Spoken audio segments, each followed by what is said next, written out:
ورحمة الله وبركاته.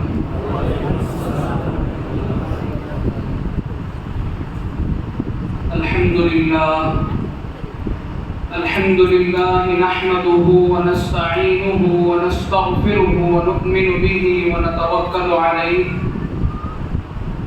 ونعوذ بالله من شرور أنفسنا ومن سيئات أعمالنا.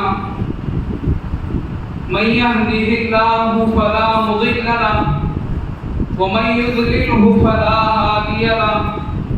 ونشهد أن لا إله إلا الله وحده لا شريك له.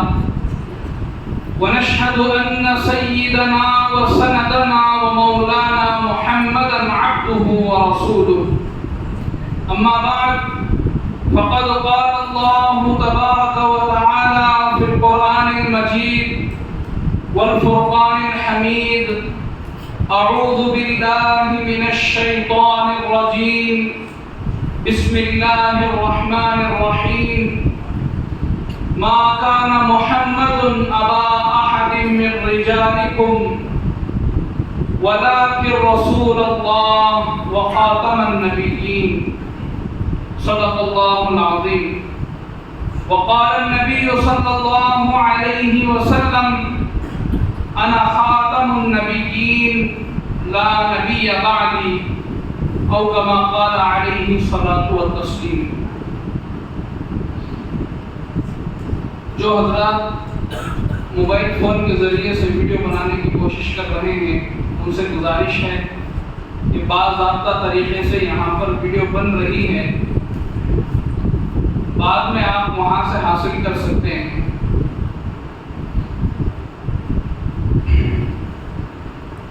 محترم بزرگوں اور دوستوں، ایک مومن کا تعلق ایمان سے اور ایک مسلمان کا تعلق اسلام سے اسی وقت صحیح اور درست ہوگا جب اس کے عقیدے صحیح ہوں. ایک مسلمان صحیح مسلمان اور حقیقی مسلمان اسی وقت بن سکتا ہے، اور ایک ایمان والا اسی وقت صحیح مومن ہو سکتا ہے جب اس کے عقیدے صحیح اور درست ہوں. اگر عقیدوں میں فساد آ گیا، عقیدے بگڑ گئے اور عقیدوں میں خرابی آ گئی، پھر چاہے اس کا نام مسلمانوں جیسا کیوں نہ ہو، اس کے اعمال مسلمانوں جیسے کیوں نہ ہو، اس کی شکل و صورت مسلمانوں جیسی کیوں نہ ہو، اس کے لباس مسلمانوں جیسے کیوں نہ ہو، یہاں تک کہ وہ مسجدوں میں آ کر مسلمانوں کی طرح نماز کیوں نہ پڑھتا ہو، قرآن مجید کی تلاوت کیوں نہ کرتا ہو، اگر اس کے عقیدے خراب ہو گئے ہیں، عقیدے بگڑ گئے ہیں، تو عزیزوں اور دوستوں پھر اس کی یہ نمازیں بھی بیکار ہیں، یہ اعمال بھی بیکار ہیں، پھر وہ صرف اور صرف نام کا مسلمان بن کے باقی رہ جائے گا، وہ کام کا مسلمان نہیں کہلائے گا. وہ اصل حقیقی معنوں میں ایمان والا نہیں ہوگا، صرف اس کی شکل و صورت مسلمانوں جیسی ہوگی. اسی لیے آج کی اس محفل کی شروعات اور میرے اس پریزنٹیشن کی شروعات ہی عقیدے سے ہوگی. یہ عقیدہ کسے کہتے ہیں؟ علماء کی محفلوں میں، دین کی مجلسوں میں بارہا آپ لوگوں نے اس لفظ کو سنا ہوگا کہ اپنے عقیدے درست کر لو، عقیدوں ہی سے اسلام صحیح ہوتا ہے، عقیدوں ہی سے ایمان صحیح ہوتا ہے.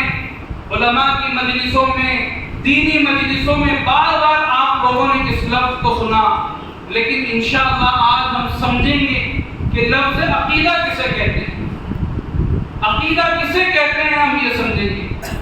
دیکھیے یہ جو لفظ ہے عقیدے کا لفظ، یہ ایک عربی زبان کا لفظ ہے. عربی میں اس کا ترجمہ ہوگا مضبوط بندھی ہوئی گھانٹی.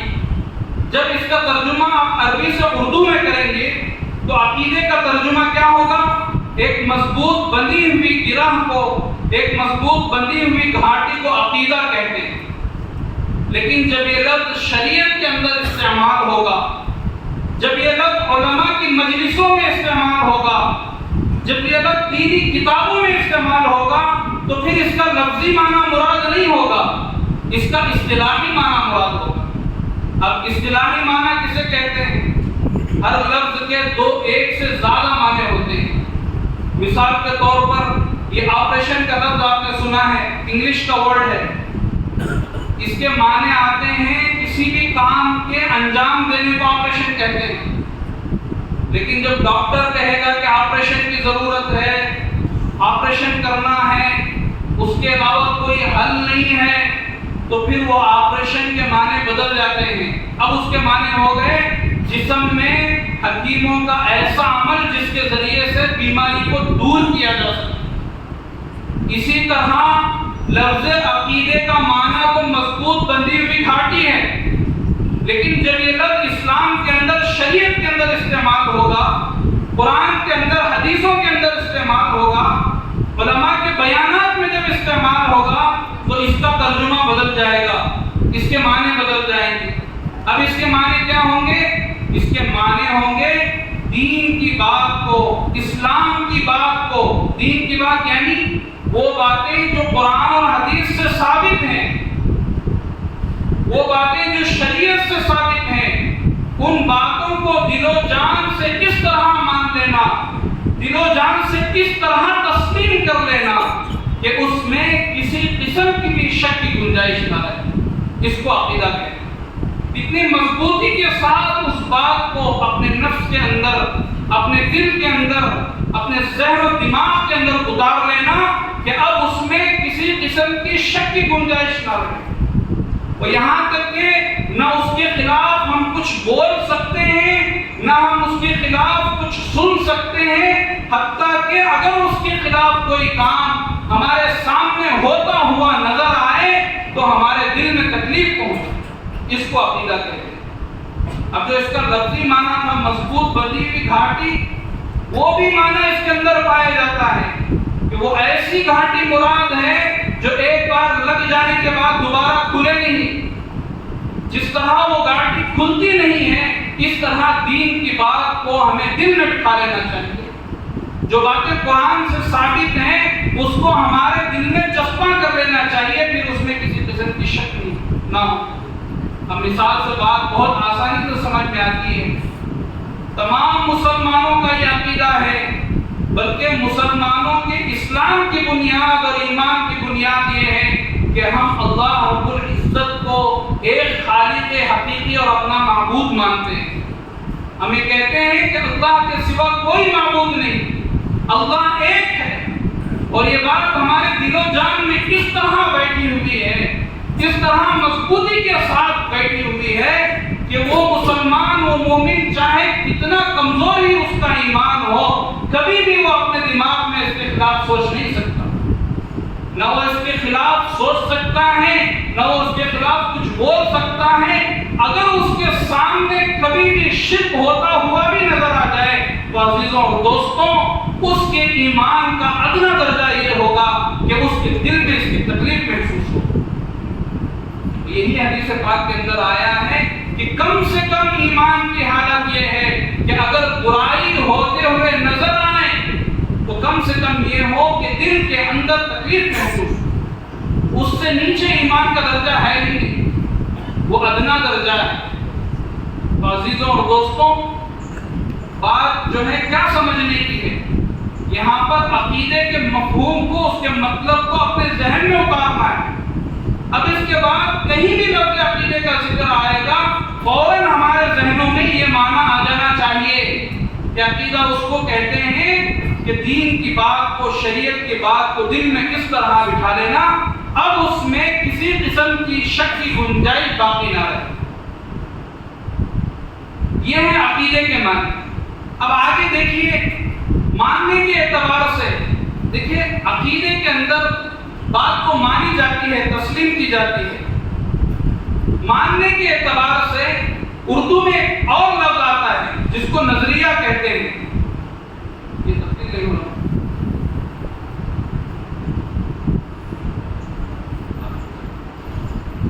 ماننے کے اعتبار سے اردو میں ایک اور لفظ آتا ہے جسے نظریہ کہتے ہیں.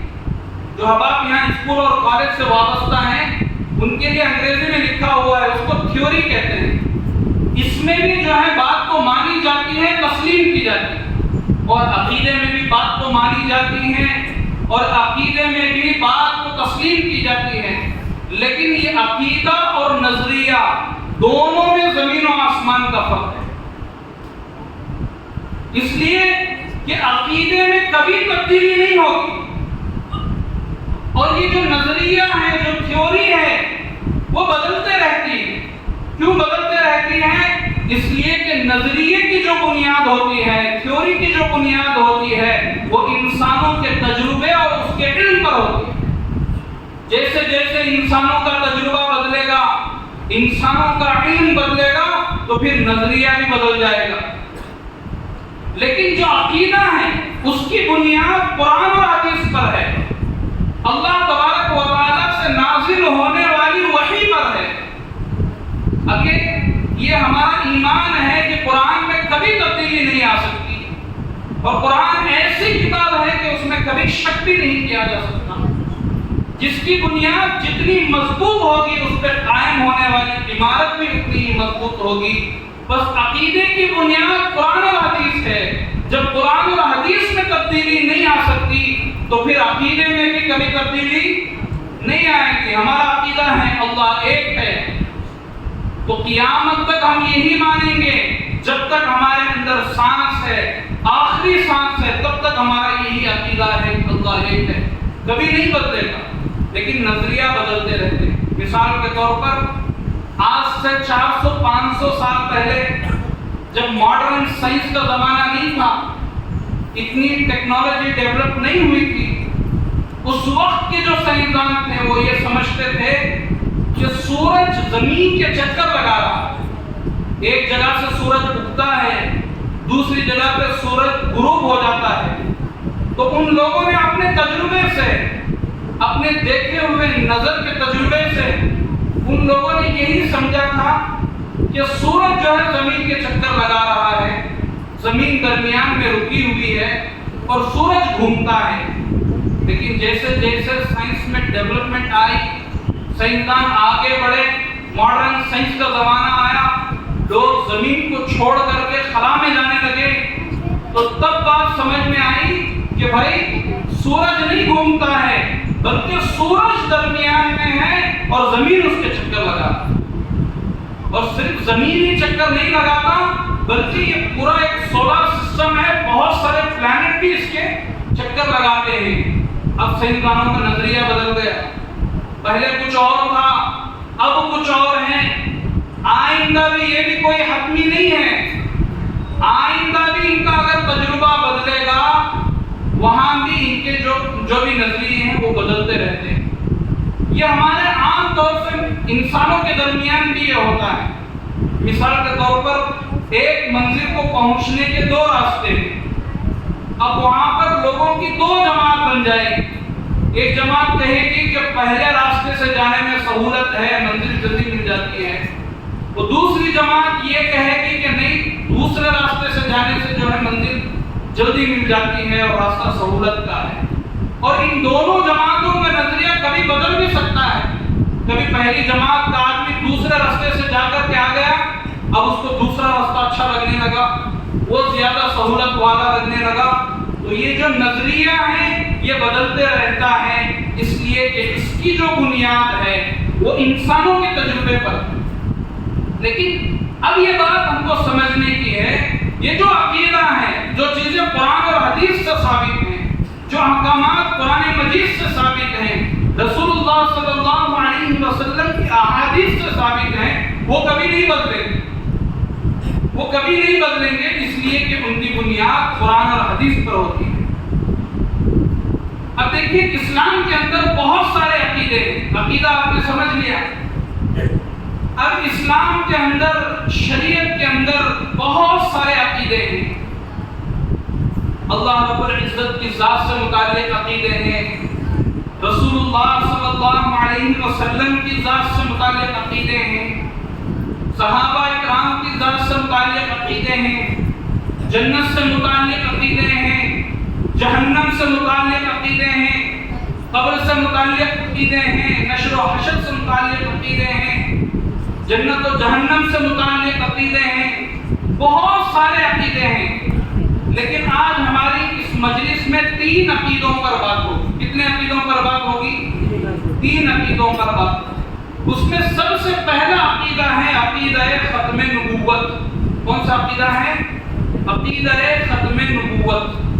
دوسرا عقیدہ ہے عقیدہ ظہور امام مہدی، اور تیسرا عقیدہ ہے عقیدہ نزول عیسیٰ۔ یہ 3 عقیدے، ان 3 عقیدوں پر آج بات ہوگی۔ کیوں ان 3 عقیدوں کا خصوصی انتخاب کیا گیا ہے؟ اس لیے کہ یہ 3 عقیدے اسلام کے اندر بہت ہی اہم ہیں، اہم ہونے کے ساتھ ساتھ بہت ہی نازک ہیں۔ کیا ہے؟ بہت ہی نازک ہیں۔ اگر ان عقیدوں میں کوئی خرابی آ گئی، کوئی گڑبڑی آ گئی، اسلام کا، ایمان کا بہت بڑا نقصان ہو سکتا ہے۔ یہ کیوں نازک ہے؟ یہ اس لیے نازک ہے، ان 3 عقیدوں کے ذریعے اسلام کے اندر غلط چیزیں داخل کی جا سکتی ہیں۔ ان 3 عقیدوں کے ذریعے اسلام کے اندر نئی باتوں کا ایجاد کیا جا سکتا ہے، اور جو باطل طاقتیں ہیں، جو اسلام کو ختم کرنے والی ہیں، جو اسلام دشمن طاقتیں ہیں، جو ہمیشہ اس فکر میں رہتی ہیں کہ اسلام کو ختم کرنے کی کوشش کی جائے، وہ طاقت کا استعمال کرتی ہیں۔ اگر طاقت سے اسلام ختم نہیں ہوا، وہ لالچ کا استعمال کرتی ہیں۔ وہ لالچ سے بھی اسلام ختم نہیں ہوا تو ان عقیدوں کے ذریعے وہ اسلام پر حاوی ہوتے۔ آپ لوگ جانتے ہیں کہ ہمارے ملک میں اس سے پہلے جو ہے انگریزوں کی حکومت چلتی تھی۔ جب انگریزوں کا آخری دور شروع ہوا، اس وقت مسلمانوں کو یہ بات سمجھ میں آ گئی، سب سے پہلے بلکہ مسلمانوں کو یہ بات سمجھ میں آ گئی کہ یہ انگریزوں کی جو حکومت ہے یہ غلط حکومت ہے، ان سے آزادی لینا چاہیے۔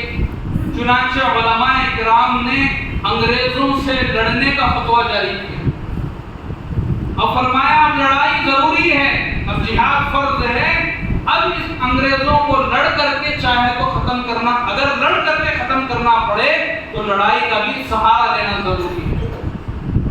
اب جب علماء کرام نے جہاد کا فتویٰ صادر کیا، اب انگریزوں میں پریشانی ہوئی، اس لیے کہ وہ جانتا تھا جب علماء کرام میدان میں اتر جائیں گے تو پوری امت ان کے پیچھے ہو جائے گی، پھر انگریزوں کو جڑ سے اٹھا کر پھینکنے میں کوئی وقت نہیں لگے گا۔ اب اس لیے انگریزوں نے چالیں چلنا شروع کی۔ انگریزوں نے دیکھا اگر کسی عالم کو ہم ساتھ میں لے لیں گے، وہ کہے گا بھائی انگریزوں سے اب لڑنا نہیں ہے، تو اس کو دلیل دینے کی ضرورت پڑے گی، قرآن سے دلیل دینا پڑے گا، حدیث سے دلیل دینا پڑے گا، فقہ سے دلیل دینا پڑے گا۔ اس لیے انگریز نے ایک جھوٹا نبی پیدا کیا۔ کیا پیدا کیا؟ جھوٹا نبی پیدا کیا۔ اب جھوٹا نبی جو آتا ہے اس کو دلیل دینے کی ضرورت نہیں ہے، وہ کیا کہے گا؟ رات کو میرے پاس فرشتہ آیا تھا، یہ اللہ کی وحی نازل ہوئی ہے، اب انگریزوں سے لڑائی نہیں ہوگی۔ جو مرزا غلام احمد قادیانی، ایک جھوٹا نبی جو پیدا ہوا ہے اس ملک میں، انگریزوں نے اس کو پیدا کیا، بلکہ انگریزوں نے اس کو پلانٹ کیا تھا کہ جو مسلمان انگریزوں کے خلاف لڑائی میں آ رہے ہیں ان کو بہکا کر کے لڑائی سے دور کیا ہے۔ انشاءاللہ اس کا تذکرہ آگے آئے۔ تو وہ جو جھوٹا نبی آ کر کے اسلام میں جو غلط باتیں شامل کر رہا تھا، وہ کس عقیدے کے ذریعے سے شامل کر رہا تھا؟ وہ یہی پہلا عقیدہ، عقیدہ ختم نبوت۔ اس عقیدے میں جن لوگوں کی کمزوری تھی، وہ لوگ اس جھوٹے نبی کے جال میں پھنس گئے، وہ لوگ اس کے امتی ہو گئے، وہ لوگ اس کو ماننے والے ہو گئے اور اس کے ساتھ جہنم پہنچ گئے۔ تو اس لیے عزیزوں اور دوستوں، اگر عقیدہ ختم نبوت میں کمزوری ہو گئی، کوئی بھی آدمی اٹھ کر کے کہے گا میں اب اللہ کا نبی ہوں، مجھے مان لو، تو ہم جو ہے اسے اگر اس عقیدے میں کمزوری ہو گئی تو اس کے فتنے میں پڑ سکتے ہیں۔ اسی طرح ہمارے مسلمانوں کا عقیدہ ہے، حدیثوں سے ثابت ہے کہ قیامت کے قریب حضرت امام مہدی علیہ السلام اس دنیا میں ظاہر ہوں گے، وہ مسلمانوں کے امیر بنائے جائیں گے اور مسلمان ان کی رہبری میں لڑائی لڑیں گے، جنگیں ہوں گی، دجال سے مقابلہ ہوگا اور دجال سے لڑائی ہوگی حضرت امام مہدی علیہ السلام کی نگرانی میں۔ جب یہ بات مسلمانوں کے دل میں ہے، اگر مسلمانوں کو اس کی نشانیاں نہیں معلوم کہ حضرت امام مہدی کیسے ظاہر ہوں گے، وہ کب ظاہر ہوں گے، وہ کس طرح اپنی امامت کا دعویٰ کریں گے اور وہ مسلمانوں کے امیر کو کب بنائیں، مسلمانوں کے امیر کب بنیں گے، جب صحیح حدیثوں کے ذریعے جو نشانیاں بیان کی گئی ہیں وہ نشانیاں اگر ہمارے سامنے نہیں ہیں تو کوئی بھی اپنے آپ کو اٹھ کر کہہ دے گا کہ میں مہدی ہوں، اب میں آ گیا ہوں، اب مجھے مان لو۔ اگر اس عقیدے میں کمزوری ہوئی تو ہم اس کے فتنے میں پڑ سکتے ہیں۔ اس کے بعد اسی طرح ہمارا یہ بھی عقیدہ ہے کہ حضرت عیسیٰ علیہ السلام کا انتقال نہیں ہوا ہے، ابھی وہ آسمان پر اٹھائے گئے ہیں، قیامت کے قریب حضرت عیسیٰ علیہ السلام بھی دنیا میں آئیں گے، وہ بھی مسلمانوں کے ساتھ جنگ لڑیں گے، دجال کے خلاف لڑائی میں شامل رہیں گے حضرت عیسیٰ علیہ السلام۔ تو اگر ان کی نشانیاں ہمیں معلوم نہیں ہیں، حدیثوں کے ذریعے جو باتیں آئی ہیں حضرت عیسیٰ علیہ السلام کے نزول کے بارے میں، اس کا صحیح علم ہمارے پاس نہیں ہے، کوئی بھی اپنے آپ کو عیسیٰ کہے گا اب میں آ گیا ہوں، اب میں عیسیٰ ہوں، مجھے مان لو، تو ہم اس کے فتنے میں پڑ سکتے ہیں۔ اس لیے انشاءاللہ ان تین عقیدوں پر بات ہوگی۔ عقیدہ ختم نبوت کسے کہتے ہیں، حضرت امام مہدی ظاہر ہوں گے تو صحیح حدیث میں ان کی کیا نشانیاں ہیں، حضرت عیسیٰ علیہ السلام نازل ہوں گے تو صحیح حدیثوں میں ان کی کیا نشانیاں بیان کی گئی ہیں، اس کے اوپر بات ہوگی۔ جب ان پر بات ہوگی اس کے ضمن میں جو جھوٹے نبی کون کون ہیں اس امت کے اندر جنہوں نے نبوت کا دعویٰ کیا ہے، ان جھوٹے نبیوں کا بھی تذکرہ ہوگا، جھوٹے مہدیوں کا بھی تذکرہ ہوگا اور جھوٹے عیسیٰ کا بھی تذکرہ ہوگا۔ اس لیے اس مجلس کی کتنے عنوان ہو گئے؟ 4 عنوان ہو گئے، 4 نہیں بلکہ 5 عنوان۔ پہلا جو عنوان تھا وہ ختم ہو گیا۔ پہلا کیا عنوان تھا؟ عقیدہ کسے کہتے ہیں، یہ مین بات ہے، یاد ہے نہیں یاد ہے؟ عقیدہ کسے کہتے ہیں۔ اب ہمارا جو عنوان ہے، پہلا عنوان عقیدہ ختم نبوت۔ کیا ہے؟ عقیدہ ختم نبوت۔ اب اس میں آپ لوگوں نے عقیدے کو سمجھ لیا، کسے کہتے ہیں عقیدہ؟ دل و جان سے دین اسلام کی بات کو کس طرح مان لینا، اب اس میں کسی قسم کی شک کی گنجائش نہ۔ بار بار اس کا تذکرہ کیوں کیا جا رہا ہے؟ اس لیے کہ ذہن میں بات بیٹھ جائے۔ اب اگر لفظ عقیدہ کہیں بھی آپ لوگوں کے سامنے آئے، اس مجلس میں کم سے کم جتنے لوگ شامل ہیں ان سے یہ جملہ جو ہے کوئی دور کی بات نہ ہو، فوراً سمجھ میں آ جائے کہ عقیدوں کو درست کرو، مطلب جو باتیں اسلام کی ہیں اس پر پوری سختی کے ساتھ ایمان لے کر کے آ جاؤ، اس کو پوری سختی کے ساتھ ذہن میں اتارو۔ یہ ہے عقیدہ ختم نبوت۔ اب دیکھیے عقیدہ تو آپ لوگوں نے سمجھ لیا، اب ختم نبوت کو سمجھتے ہیں۔ دیکھیے ختم نبوت میں 2 لفظ ہیں، ایک ہے ختم، کیا ہے؟ دوسرا ہے نبوت۔ ان دونوں کا مطلب بہت ہی آسان ہے۔ ختم مطلب کیا؟ ختم کرنا، کسی سلسلے کو روک دینا، کسی سلسلے کو ختم کر دینا۔ عربی میں ختم جو ہے ایک اور معنی کے لیے آتا ہے، وہ ہے سیل لگانا، مہر بند کر دینا، سیل بند کر دینا۔ اور ان دونوں معنوں میں ایک مناسبت ہے کہ سیل کب لگائی جاتی ہے، سگنیچر کب کرتے ہیں، اس کے اوپر مہر کب لگاتے ہیں؟ جب اس پر کام مکمل ختم ہو جائے، اب اس میں کوئی کام باقی نہیں ہے، تب جا کر مہر لگائی جاتی ہے۔ مہر لگانے کے بعد جو بھی کام ہوگا وہ کام مانا نہیں جائے۔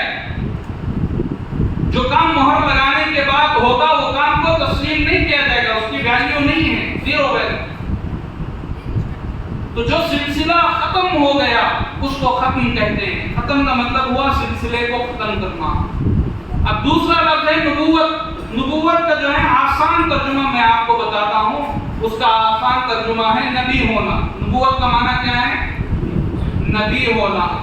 اب ان دونوں کو جوڑیے، ختم نبوت، دونوں کو جوڑیں گے تو آپ کو یہ بات سمجھ میں آئے گی، ختم نبوت کا مطلب ہے نبوت کا سلسلہ ختم ہو گیا۔ کیا ہوا؟ نبوت کے سلسلے پر مہر لگا دی گئی، یعنی اب کوئی نبی نہیں آئے گا، اب کوئی رسول نہیں آئے گا، نبوت اور رسالت کا سلسلہ کیا ہو گیا ہے؟ ختم ہو گیا ہے۔ یہ اس کا معنی۔ اب اس کو اور ذرا اچھی طرح سے اس کے دو چار مطلبوں کو اچھی طرح سے سمجھتے ہیں۔ دیکھیے، ختم نبوت کا معنی ہے حضور اکرم صلی اللہ علیہ وسلم اللہ تبارک و تعالیٰ کے آخری نبی ہیں، آپ کے بعد کوئی نبی آنے والا نہیں۔ اور اس کا ایک مطلب یہ بھی ہوگا کہ اللہ تبارک و تعالیٰ نے آپ صلی اللہ علیہ وسلم کو اس دنیا میں بھیج کر نبوت کے سلسلے کو، رسالت کے سلسلے کو ختم کر دیا ہے، مکمل کر دیا ہے۔ جب یہ بات ہو گئی تو اب رسول اللہ صلی اللہ علیہ وسلم کے بعد جو بھی نبی ہونے کا دعویٰ کرے گا، جو بھی رسول ہونے کا دعویٰ کرے گا، وہ کیا ہوگا؟ جھوٹا ہوگا، وہ لعنتی ہوگا، اس لیے کہ نبوت کا سلسلہ ختم ہو گیا۔ بلکہ ختم نبوت کا مطلب صرف نبوت کا سلسلہ ختم نہیں ہوا، صرف رسالت کا سلسلہ ختم نہیں ہوا، بلکہ جو نبوی صفات ہیں، جو رسولوں کے مخصوص صفات ہیں، ان کا بھی سلسلہ ختم ہو گیا۔ جو صفات رسولوں کے ساتھ خاص ہوتے ہیں، جو صفات نبیوں کے ساتھ خاص ہوتے ہیں، وہ سلسلہ بھی ختم ہو گیا۔ مثال کے طور پر کوئی یہ کہیں میں اپنے آپ کو نبی نہیں کہتا، میں اپنے آپ کو رسول نہیں کہتا، لیکن میں اتنا کہتا ہوں کہ مجھ پر وحی نازل ہوتی ہے، اللہ کے پیغامات فرشتے مجھ تک لے کر کے آتے ہیں۔ تو عزیزوں اور دوستوں، اس نے نبوت کا تو دعویٰ نہیں کیا، لیکن جو صفات نبیوں کے لیے خاص تھے اس کا اس نے دعویٰ کیا۔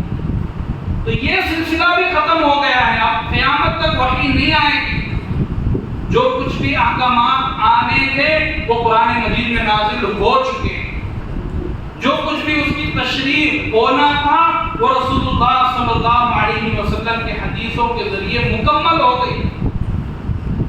تو یہ دین مکمل ہے، اب اس کے لیے نبی اور نبوت کی ضرورت نہیں۔ یہ مطلب ہے عقیدہ ختم نبوت کا۔ اب اس کو بطور عقیدہ ہمارے ذہن میں اتارنا ہے۔ بطور عقیدہ مطلب کہ اس کو کس طرح تسلیم کرنا ہے کہ اس میں اب کسی طرح کی شک کی گنجائش باقی نہ ہے۔ اب اگر ہمارے سامنے کوئی اپنے آپ کو نبی کہے گا، ہم اس کو جھوٹا کہیں گے، ہم اس کو بات بھی نہیں کریں گے، اس لیے کہ ہمارا یقین اس پر ہو چکا ہے کہ رسول اللہ صلی اللہ علیہ وسلم کے بعد کوئی نبی نہیں آئے گا، کوئی رسول نہیں آئے گا، ان کے صفات کا بھی کوئی آدمی نہیں آئے گا۔ اب یہ ختم نبوت کی ذرا اہمیت دیکھیے۔ سب سے پہلی بات یہ ہے عقیدہ ختم نبوت کی اہمیت میں، سب سے پہلی بات یہ ہے کہ یہ عقیدہ اسلام کی بنیادی عقیدوں میں سے ایک عقیدہ ہے۔ بنیاد کا کیا مطلب ہے؟ بنیاد کا مطلب یہ ہے جس پر کوئی چیز قائم ہو۔ اب یہ مسجد ایک بہت بڑی عمارت ہے، بہترین عمارت ہے، اتنی عالی شان، اتنی خوبصورت عمارت اس کی بنیاد پر قائم ہے۔ اگر اس کی بنیاد بگڑ گئی تو پھر یہ عمارت بھی بگڑ جائے گی۔ تو یہ جو عقیدہ ختم نبوت ہے، یہ اسلام کی بنیادی عقیدوں میں سے ایک عقیدہ ہے۔ دیکھیں اسلام کا بنیادی عقیدہ کیا ہے، جس پر اسلام قائم ہے، جس پر ایمان قائم ہے؟ سب سے پہلے پہلا کلمہ ہے کلمہ طیبہ لا الہ الا اللہ محمد رسول اللہ صلی اللہ علیہ وسلم۔ اللہ کے سوا کوئی عبادت کے لائق نہیں، اور حضرت محمد مصطفیٰ صلی اللہ علیہ وسلم نبی اور اللہ کے رسول ہیں۔ کلمے کے دو جز ہیں، ایک ہے توحید، دوسرا ہے رسالت۔ رسول اللہ صلی اللہ علیہ وسلم کو نبی ماننا، اور یہ عقیدہ کلمے کے دوسرے جز سے متعلق ہے کہ رسول اللہ صلی اللہ علیہ وسلم صرف نبی اور رسول نہیں ہے، بلکہ اللہ کے آخری نبی بھی ہیں، اللہ کے آخری رسول ہیں۔ یہ عقیدے میں گڑبڑی آئی تو گویا کلمے میں گڑبڑی آئی، اور آپ جانتے ہیں جس کے کلمے میں گڑبڑی آ گئی تو پھر وہ اسلام سے نکل گئے، کیونکہ اسلام میں داخل ہونے کا راستہ ہی کلمے سے شروع ہوتا ہے اور نکلنے کا راستہ بھی وہیں پر ہوتا ہے۔ عزیزوں اور دوستوں، سب سے پہلی اہمیت عقیدہ ختم نبوت کی یہ ہے کہ یہ عقیدہ اسلام کی بنیادی عقیدوں میں سے ہے۔ مطلب یہ ہوگا اگر نبی صلی اللہ علیہ وسلم کو آخری نبی نہیں مانیں گے اسلام سے نکل جائیں، رسول اللہ صلی اللہ علیہ وسلم کو آخری رسول نہیں مانیں گے ایمان سے خارج ہو جائیں۔ اتنا ہی نہیں، اگر کسی اور کو نبی مان لیا تو بھی ایمان سے نکل جائیں گے۔ رسول اللہ صلی اللہ علیہ وسلم کے بعد کسی اور کو رسول مان لیا تو بھی ایمان اور اسلام سے خارج ہو جائیں گے۔ اسی لیے دوسری اہمیت کی بات اس عقیدے کی یہ ہے کہ اس عقیدے کے ثبوت کے لیے قرآن مجید میں 100 سے زیادہ آیتیں نازل ہوئی۔ کتنی آیتیں؟ 100 سے زیادہ آیتیں قرآن، اور احادیث شریفہ میں 200 سے زیادہ صحیح اور مشہور روایتیں ہیں جس سے ثابت ہوتا ہے میرے اور آپ کے نبی سرور کونین محمد عربی صلی اللہ علیہ وسلم آخری نبی اور آخری رسول۔ اس کے علاوہ صحابہ، تابعین، تبع تابعین، ائمہ و مجتہدین سے لے کر آج تک جتنے بھی اہل سنت والجماعت کے علماء کرام ہیں، سب کا متفقہ فیصلہ ہے، وہ سب کا اجماع ہے، اس میں کسی کا اختلاف نہیں ہے کہ میرے اور آپ کے آقا جناب حبیب محمد عربی صلی اللہ علیہ وسلم۔ اب ذرا تاریخ کے اعتبار سے اس عقیدے کی اہمیت کو سمجھیے۔ دیکھیے، تاریخ کے اندر اسلام کی حفاظت کے لیے، اسلام کو پہنچانے کے لیے صحابہ کرام نے، بلکہ رسول اللہ صلی اللہ علیہ وسلم نے کتنے لڑائیاں لڑی۔ آپ صلی اللہ علیہ وسلم کی حیات میں بہت ساری لڑائیاں ہوئی ہیں، جنگ بدر ہوئی، جنگ احد ہوئی، جنگ خندق ہوئی، بہت سارے لڑائیاں ہوئی۔ جب تک آپ صلی اللہ علیہ وسلم باحیات تھے، اس وقت تک جتنی بھی لڑائیاں ہوئی، ان تمام لڑائیوں میں جتنے صحابہ کرام رضوان اللہ تعالی علیہم اجمعین نے اپنی جانوں کا نذرانہ پیش کیا، شہید ہوئے، ان کی تعداد ہمیں اسلامی تاریخ میں 260 سے 300 تک ملتی ہے۔ کتنی ملتی ہے؟ حضور کی حیات میں جتنے بھی جنگیں ہوئی اسلام کی حفاظت میں، ان تمام جنگوں میں جتنے صحابہ شہید ہوئے تھے، ان کی تعداد 260 سے 300 کے درمیان ملتی ہے۔ بہت بڑی بات ہے کہ صحابہ نے اپنی جانوں کو قربان کر دیا، یہ اسلام کو حقیقت ہوتا ہے۔ لیکن حضور صلی اللہ علیہ وسلم کے حیات کے بعد جو سب سے پہلی لڑائی ہوئی ہے، جو سب سے پہلی جنگ ہوئی ہے، جس کو جنگ یمامہ کہتے ہیں، وہ جنگ اسی عقیدہ ختم نبوت کی حفاظت میں لڑی،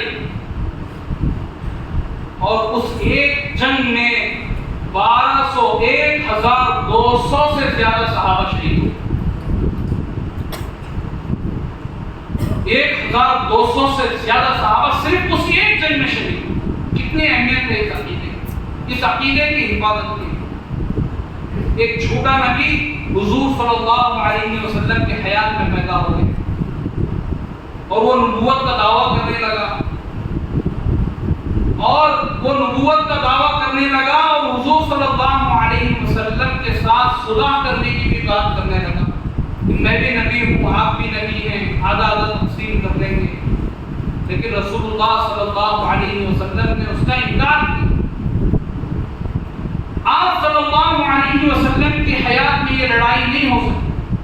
جب آپ صلی اللہ علیہ وسلم اس دنیا سے پردہ فرما گئے، حضرت ابوبکر صدیق رضی اللہ تعالیٰ عنہ نے جو سب سے پہلی لڑائی ہے، جو سب سے پہلی لڑائی لڑی ہے، وہ یہی لڑائی تھی جنگ یمامہ، جس میں صحابہ کا ایک بہت بڑا لشکر گیا، اس میں صحابہ کو بہت نقصان ہوا، لیکن اس کو شہید، اس کو قتل کر دیا گیا، اس کو جہنم پہنچا دیا۔ اب اس کے علاوہ مسائل کے اعتبار سے دیکھیے کہ عقیدہ ختم نبوت کی کتنی اہمیت ہے۔ حضرت امام ابو حنیفہ رحمۃ اللہ علیہ فرمایا کرتے تھے کہ اگر کوئی جھوٹے نبی سے دلیل بھی مانگے، کیا مانگے؟ نبی تسلیم کرے یا نہ کرے یہ سوال نہیں ہے، بلکہ اگر کوئی جھوٹے نبی سے صرف دلیل مانگ لے کہ بھائی تیری کیا دلیل ہے نبی ہونے کی، تو اس کا ایمان بھی، اس کا اسلام بھی خطرے میں۔ اگر کوئی اپنے آپ کو نبی کہے اور کوئی اور جا کر اس کو یہ وضاحت کے ساتھ پوچھے کہ بھائی میں تجھے ابھی نبی نہیں مانتا، بلکہ میں صرف اتنا پوچھتا ہوں کہ کس بنیاد پر تو نبی ہونے کا دعویٰ کرتا ہے، کس بنیاد پر تو رسول ہونے کا دعویٰ کرتا ہے، تو حضرت امام ابو حنیفہ رحمۃ اللہ علیہ نے فرمایا اس کا ایمان بھی، اس کا اسلام بھی خطرے میں، اس لیے کہ اس کے دل میں جو سوال پیدا ہوا ہے، کیوں پیدا ہوا؟ اس کے دل میں سوال اس لیے پیدا ہوا کہ اس کا عقیدہ ختم نبوت کا عقیدہ کمزور، ختم نبوت کا عقیدہ کمزور۔ عقیدہ کسے کہتے ہیں؟ دل میں اس طرح اس بات کو مان لینا، اب اس میں کسی قسم کی شک کی گنجائش نہ رہے۔ اس کو شک ہو گیا، اس لیے اس نے دلیل پوچھ لی، جب دلیل پوچھ لی معلوم ہوا عقیدہ ختم نبوت اس کا پختہ نہیں ہے، ابھی شک ہے، اب شک ہے تو پھر اس کا اسلام اور اس کا ایمان خطرے میں ہے۔ تو اتنا نازک عقیدہ ہے، اسی لیے آج اس کو دل میں اچھی طرح سے بٹھا لیجیے کہ جھوٹا نبی اگر کوئی آئے گا تو اس کے فتنے سے اپنے آپ کو محفوظ کرنا ہے، اپنے گھر والوں کو محفوظ کرنا ہے، اپنے علاقے والوں کو محفوظ کرنا ہے، اور اس کے علاوہ جہاں تک ہماری رسد ہو، جہاں تک ہماری پہنچ ہو، وہاں تک کے لوگوں کو ان فتنوں سے بچانا۔ اب دیکھیے اس کے متعلق قرآن مجید میں واضح طور پر ایک آیت ملتی ہے، اللہ رب العزت نے ارشاد فرمایا ما كان محمد ابا احد من رجالكم ولكن رسول الله وخاتم النبيين۔ صاف طور سے اللہ رب العزت نے ارشاد فرمایا مسلمانوں، محمد صلی اللہ علیہ وسلم تم مردوں میں سے کسی کے باپ نہیں ہیں، لیکن وہ اللہ کے رسول ہیں اور وہ تمام نبیوں میں سب سے آخری ہیں، وہ خاتم النبیین، وہ نبیوں کے سلسلے کو ختم کرنے والے، وہ رسولوں کے سلسلے کو ختم کرنے والے۔ جب اتنی واضح آیت ہمیں قرآن مجید میں ملتی ہے تو عزیزوں اور دوستوں پھر اس میں کہاں شک کی گنجائش ہے؟ اب اس کے علاوہ ایک حدیث دیکھیے، اللہ کے نبی صلی اللہ علیہ وسلم نے کتنے پیارے انداز سے سمجھایا، مثال دے کر کے سمجھایا۔ آپ صلی اللہ علیہ وسلم نے ارشاد فرمایا میری اور دیگر جتنے بھی نبی رسول مجھ سے پہلے آئے ان کی مثال ایک حسین و جمیل خوبصورت عمارت کی طرح ہے، جس کو ایک آدمی نے بڑی محنت سے، بڑی لگن سے ہر طرح کی زیب و زیبائش کے سامان اس میں استعمال کیے، ہر طرح سے اسے رنگا، خوبصورت بنایا، ساری عمارت اس نے تعمیر کی، لیکن اس میں ایک اینٹ نہیں لگا۔ کتنے اینٹ نہیں لگا؟ اللہ کے نبی صلی اللہ علیہ وسلم نے ارشاد فرمایا ایک اینٹ اس کے اندر اس نے نہیں لگا۔ جب ایک اینٹ اس کے اندر نہیں لگی تو لوگ آتے، اس عمارت کو دیکھتے، اس کی خوبصورتی کی تعریف کرتے، لیکن جیسے ہی نظر اس جگہ پر پڑتی جہاں اینٹ نہیں ہے لوگ تعجب کرتے کہ اتنی خوبصورت عمارت ہے اس کے اندر ایک اینٹ کیوں نہیں ہے؟ آپ صلی اللہ علیہ وسلم نے فرمایا فَأَنَا الْبَابِنَةُ، وہ اینٹ خالی جگہ جو تھی ایک اینٹ کی، وہ اینٹ میں ہوں۔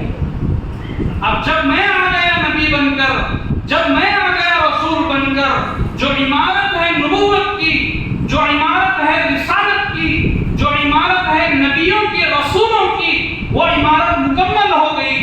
اب اس میں دوسری اینٹ کی ضرورت نہیں۔ جو چیز مکمل ہو جاتی ہے زائد کہتے ہیں. کیا کہتے ہیں؟ زائد کہتے ہیں, حشر کہتے ہیں, ان کی کوئی حقیقت نہیں ہوتی. تو اللہ کے نبی نے سمجھا کر کے بتایا کہ ایک ہی اینٹ باقی تھا. حضرت عیسیٰ علیہ السلام کے بعد ایک ہی اینٹ باقی تھی, اور وہ اینٹ کون؟ وہ اینٹ میں. اب میں آ گیا, میرے بعد کوئی نبی آنے والا نہیں ہے, میرے بعد کوئی رسول آنے والا نہیں ہے.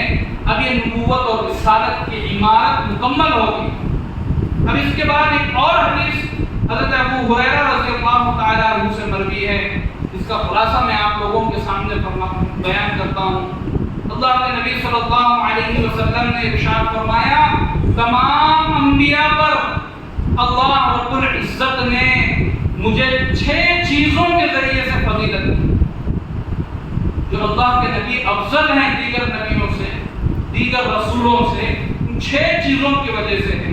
اس میں آخری جو چیز رسول اللہ صلی اللہ علیہ وسلم نے ارشاد فرمائی, وہ خُتِمَ بِیَ النَّبِیُّونَ, وہ آخری چیز یہ ہے کہ مجھ کو رسولوں کے سلسلے کو ختم کرنے والا بنایا, رسالت کے سلسلے پر مہر لگانے والا بنایا. اب دیکھیے, قرآن سے بھی بات ثابت ہو گئی, حدیث سے بھی بات ثابت ہو گئی. اگر کوئی شک کی گنجائش باقی رہے تو علماء کا اجماع بھی میں آپ لوگوں کے سامنے بیان کر دیتا ہوں. سب سے پہلے علامہ آلوسی رحمۃ اللہ علیہ اپنی کتاب روح المعانی میں یہ لکھتے ہیں کہ حضور صلی اللہ علیہ وسلم کا خاتم النبیین ہونا, یعنی آخری نبی ہونا, آخری رسول ہونا, ان مسائل میں سے ہے جس پر قرآن مجید دلالت کرتی ہے. اس کو بوضاحت قرآن مجید اس کو بیان کرتی ہے, اور اس پر تمام امت کا اجماع ہے. بس اس کے خلاف جو دعویٰ کرے گا, یعنی اگر کوئی نبی ہونے کا دعویٰ کرے, کوئی رسول ہونے کا دعویٰ کرے, صرف اتنا ہی نہیں کہ نبی ہونے کا دعویٰ کیا ہے, رسول ہونے کا دعویٰ کرے. ایک آدمی نبی کا دعویٰ بھی نہیں کرتا, رسول کا دعویٰ بھی نہیں کرتا, لیکن وہ سمجھتا ہے کہ کوئی نہ کوئی نبی اور آئے گا, کوئی نہ کوئی رسول اور آئے گا, تو وہ بھی ختم نبوت کا مخالف ہوگا. بس اس کے خلاف جو بھی دعویٰ کرے وہ کافر ہے. حضرت علامہ آلوسی نے اس کے علاوہ مطالعہ قاری رحمۃ اللہ علیہ نے بھی لکھا ہے, ہمارے نبی صلی اللہ علیہ وسلم کے بعد نبوت کا دعویٰ کرنے والا اجماع امت سے کافر ہے.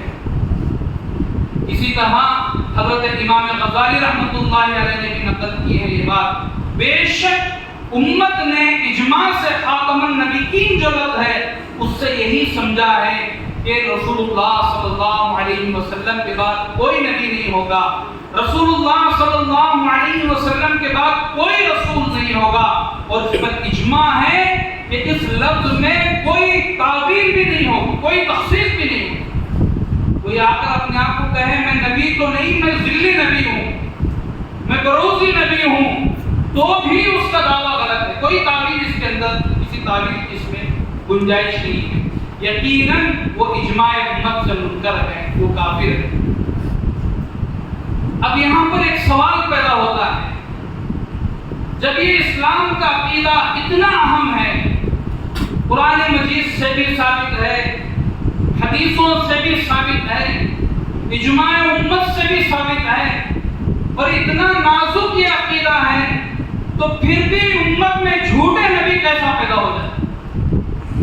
کیوں لوگ اٹھ کر کے اپنے آپ کو نبی بنا کر کے پیش کرتے ہیں؟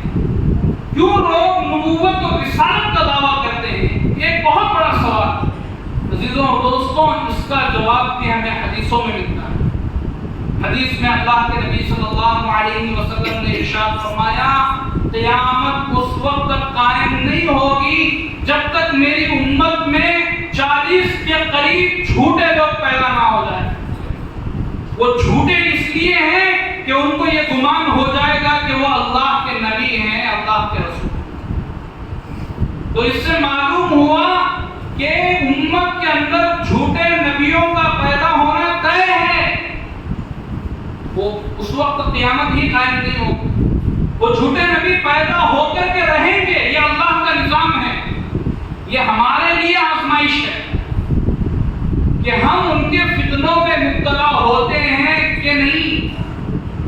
یہ ہمارے لیے آزمائش ہے. تو جھوٹے نبی پیدا ہو کر کے رہیں گے امت میں. یہ قیامت کی نشانیوں میں سے ایک نشانی ہے. جب تک یہ 40 کے قریب جھوٹے نبی پیدا نہ ہو جائیں اس وقت تک قیامت قائم نہیں ہوگی. اب یہاں سوال ہمارے ایمان کا ہے, ہمارے عقیدوں کا ہے. کہیں ہمارے گھر کے بچے, کہیں ہم لوگ ان فتنوں میں مبتلا نہ ہو جائیں. کتنے لوگ ان لوگوں کے ساتھ جہنم پہنچ گئے. آپ آگے دیکھیں گے کہ یہ فتنے جو ہے کس طرح سے کام کرتے ہیں, کس طرح سے لوگوں کو جو ہے برباداتے ہیں. بڑی مسلم جماعتوں کو وہ لوگ اپنے ساتھ لے کر کے اپنے ساتھ جاتے ہیں. اسی لیے ایک فکر ہے, اس کے لیے یہ کام ہے کہ ہم سب سے پہلے ختم نبوت کو سمجھیں. اب آپ لوگوں کے ساتھ تفصیل کے ساتھ ختم نبوت کی بات آ گئی ہے. اب اس میں کوئی سوال باقی نہیں ہے کہ عقیدہ ختم نبوت کسے کہتے ہیں, اس کی کیا اہمیت ہے. اب اس کے بعد دیکھیے یہ جھوٹے نبی کون کون ہوئے. یہ جھوٹے نبیوں کا سلسلہ تو اللہ کے نبی صلی اللہ علیہ وسلم کے زمانے ہی سے شروع ہو گیا. کب سے شروع ہو گیا ہے؟ حضور صلی اللہ علیہ وسلم کے زمانے ہی سے شروع ہو گیا. جیسا کہ جنگ یمامہ کا تذکرہ ہوا, وہ جنگ یمامہ جو ہوئی تھی, یہ جو سب سے پہلے جس کا نام لکھا ہے جھوٹے نبی کا, مسیلمہ ابن کذاب, اسی سے ہوئی. اور مسیلمہ ابن کذاب کے بعد جو اسود عنسی ہے, یہ بھی رسول اللہ صلی اللہ علیہ وسلم کے زمانے میں ہی نبوت کا دعویٰ کرتے ہیں. اور اس کے بعد حارث دمشقی, مغیرہ ابن سعید, ان کا سلسلہ اب تک چلا آ رہا ہے اور یہ لوگ قیامت تک آتے رہیں گے. اور جو لوگ جس زمانے میں جھوٹے نبی پیدا ہوئے, اس وقت علماء کرام نے, اس وقت صحابہ کرام نے, اس وقت کے ائمہ و مجتہدین نے ان کے خلاف اگر طاقت سے لڑنے کی ضرورت ہوئی تو صحابہ نے جنگ کر کے ان کو ختم کیا, جیسا کہ تذکرہ ہوا. اس کے علاوہ ان کے خلاف اگر علماء علم کے ذریعے سے ختم کرنے کی کوشش کی تو علماء نے اپنے اپنے زمانے کے جھوٹے نبیوں کو ختم کرتے رہے. وہ تاریخ کے نظر ہو گئے. اب اس میں سے کوئی جھوٹا نبی باقی نہیں رہا. لیکن اب سوال ہمارے زمانے کے جھوٹے نبیوں کا ہے. وہ ہمارے زمانے کے جھوٹے نبی ہماری امت کس طرح گمراہ کرتے ہیں, اس کا سوال. آج کے دور کے تکنیکوں کو استعمال کر کے, سوشل میڈیا کا سہارا لے کر کے, یوٹیوب اور فیس بک کا سہارا لے کر کے, شارٹس اور ریلز کا سہارا لے کر کے یہ نوجوان بچوں کے ایمان کو کس طرح خراب کرتے ہیں, وہ سوال. اس لیے جو جھوٹے نبی گزر گئے وہ گزر گئے, ان کا تذکرہ نہیں ہوگا. اب یہاں پر جو ہے ہمارے دور کے جو جھوٹے نبی ہیں ان کا تذکرہ ہوگا. دیکھیے یہ دور حاضر کے جھوٹے نبی, جیسا کہ اس سے پہلے تذکرہ آیا مرزا غلام احمد قادیانی کا. یہ 150-200 سال پرانا ہی فتنہ ہے, انگریزوں کے زمانے کا فتنہ ہے. یہ تو مر گیا مرزا غلام احمد قادیانی, لیکن آج تک اس کی تنظیمیں کام کر رہی ہیں. دریاؤں میں, گاؤں میں, دیہاتوں میں, جہاں جن کے پاس یہ علم نہیں ہوتا کہ عقیدہ ختم نبوت کیا ہے, آخری نبی کیوں ہے, آخری رسول کیوں ہے, ان کو اتنا معلوم نہیں ہوتا. وہاں پر یہ لوگ جا کر کے اپنے فتنے کو پھیلاتے ہیں. اسی طرح یوسف قذاب, یہ بھی ابھی حال کا ایک جھوٹا نبی ہے جو پاکستان کا تھا, لیکن اس کو بھی سنا ہے اب اس کا فتنہ کم ہو گیا ہے, اس کو بھی ختم کرنے کی کوشش کی جاتی ہے. اس کے علاوہ ایک اور آدمی ہے, یہ بھی پڑوس ملک کا ہے, ریاض احمد گوہر شاہی.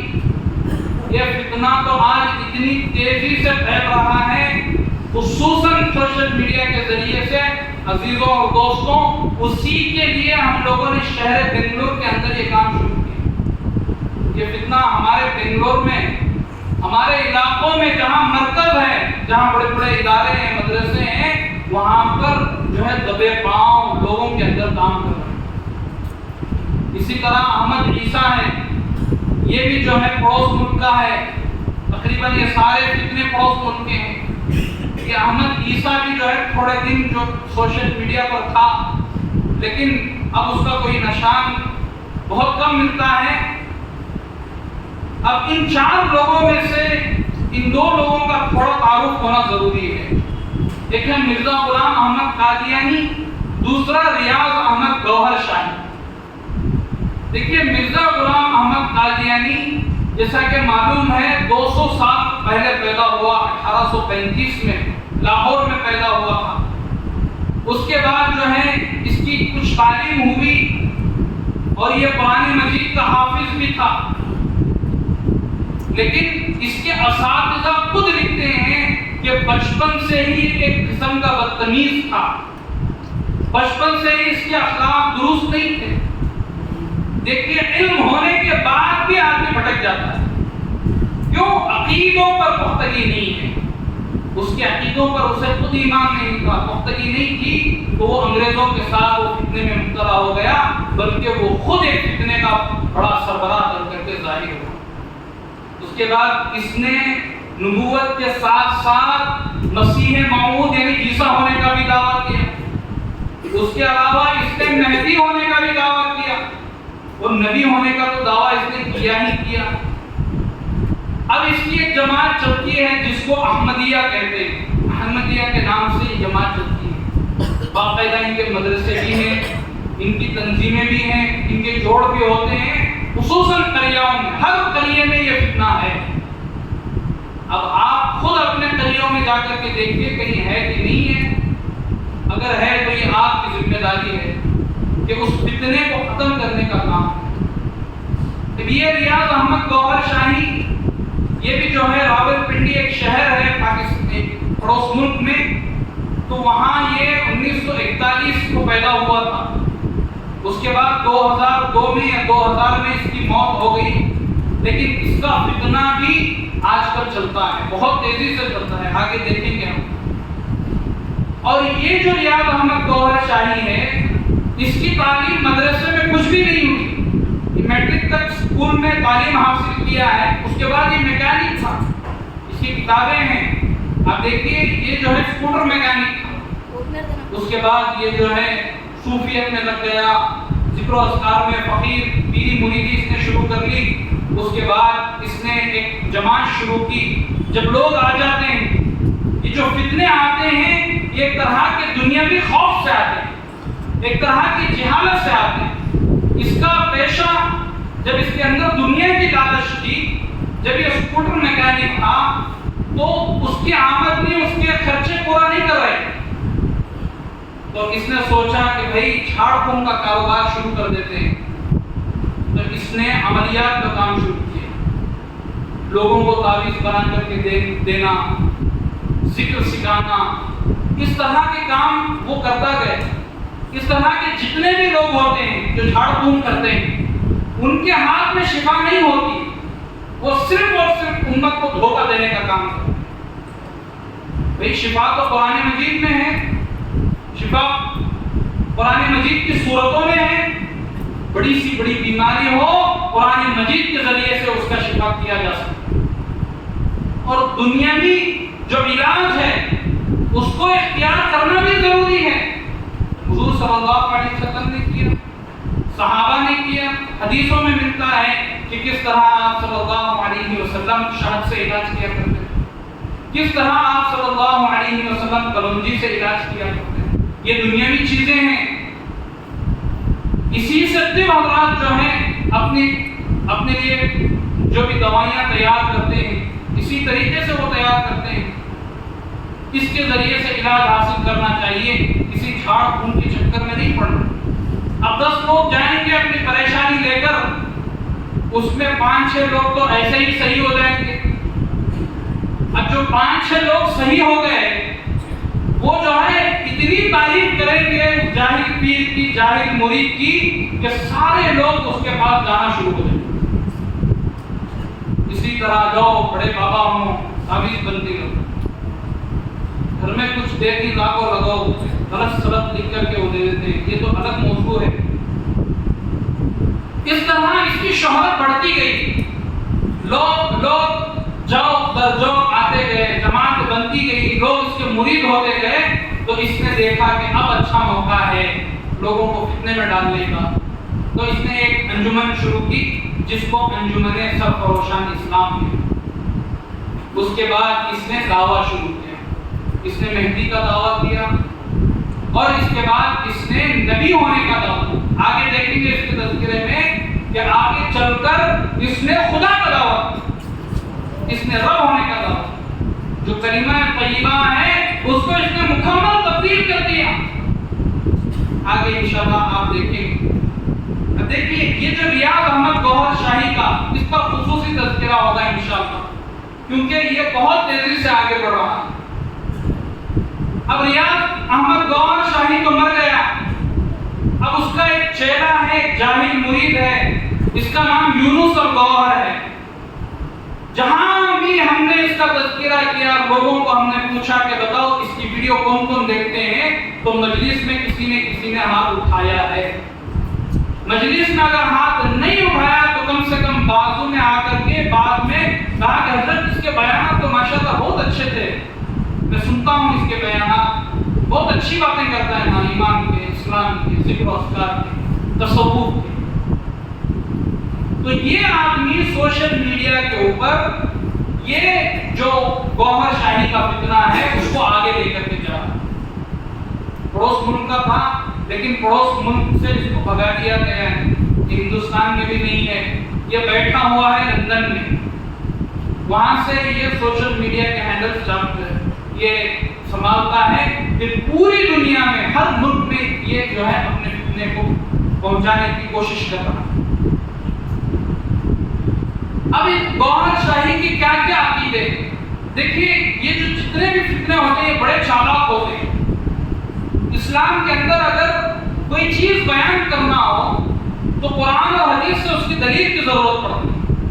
چاہے عالم ہو, مفتی ہو, کوئی بھی بات کہے تو اس کے لیے دلیل کی ضرورت پڑتی ہے. قرآن سے بیان کرنا پڑے گا, حدیث سے بیان کرنا پڑے گا. اب یہ جاہل ہے, اس کو قرآن کا معلوم نہیں, حدیث کا معلوم نہیں, کوئی تعلیم اس کے پاس نہیں ہے. تو اس نے سب سے پہلے یہ دعویٰ کیا جو کچھ بھی میں بتاؤں گا وہ سیدھے سیدھے نبی کریم صلی اللہ علیہ وسلم آ کر مجھے بتاتے ہیں. اب کوئی سوال پیدا نہیں ہوگا. جو بھی اندھ بھکت ہیں, جو عقیدت میں سمجھے بغیر کسی کے مرید ہو جاتے ہیں, وہ لوگ سوال نہیں کرتے. وہ لوگ کہتے ہیں ہمارے شیخ بول رہا ہے ختم بات, اب ہم نہ قرآن سے لینا دینا نہیں ہے, حدیث سے لینا دینا. تو اس لیے اس نے سب سے پہلے یہ دعویٰ, چنانچہ اس کی کتاب ہے حق کی آواز. اردو تو جانتا تھا چونکہ پڑوس ملک کا تھا, اسکول پڑھا ہوا تھا تو اردو آتی تھی, اس کی کتاب سے بھی. اس نے لکھا ہے اپنی کتاب میں, کتاب کا نام ہے حق کی آواز. اس میں لکھا ہے میری ظاہری تعلیم میٹرک تک ہے, یعنی اسکول تک کی میری تعلیم ہے, اور میں نے باضابطہ کسی مدرسے سے دینی تعلیم حاصل نہیں کی. دیکھیے کتنا بڑا دعویٰ ہے. البتہ روحانی تعلیم حضور پاک صلی اللہ علیہ وسلم سے حاصل. اس وقت بھی حضور مجھے تعلیم دیتے ہیں, جتنا مجھے علم ہوتا ہے اور حکم ہوتا ہے بتا دیتا ہوں یا تعلیم دیتا ہوں. یہ تمام فتنے اسی طرح کے ہیں. وہ جو اب ہمارے پاس دلیلیں ہیں اس پر بات نہیں کریں گے, وہ کہیں گے کہ جو ہے یہ باتیں میں اپنے اندر سے بتا رہا ہوں, مجھ پر جو ہے یہ باتیں منکشف ہو گئی.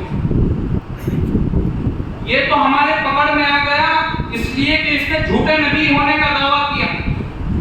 تو جتنے بھی جاہل مرید ہیں, جاہل پیر بن کر کے بیٹھے ہوئے ہیں, اگرچہ کہ وہ نبی ہونے کا دعویٰ نہ کریں, جو اپنے اوپر نماز کو معاف کر کے بیٹھے ہوئے ہیں, جو اپنے اوپر احکامات کو معاف کر کے بیٹھے ہوئے ہیں, ان سب کا یہی حال ہے.